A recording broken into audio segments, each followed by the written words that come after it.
Cassie Legazpi couldn't be happier to welcome the new year with her parents, Carmina Villaruel and Zoren Legazpi, and her twin, Mavi.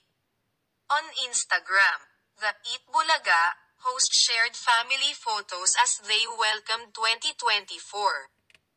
In the photos, the Legazpi family were in their goofiest selves, hugging each other and making faces for the camera. 2024, stronger than ever with my family, Cassie wrote in the caption. Compared to last year, when the Legazpi spent the holidays in South Korea, the Kapuso family opted to stay home for Christmas this year. See how other Kapuso stars celebrated the recent holidays here.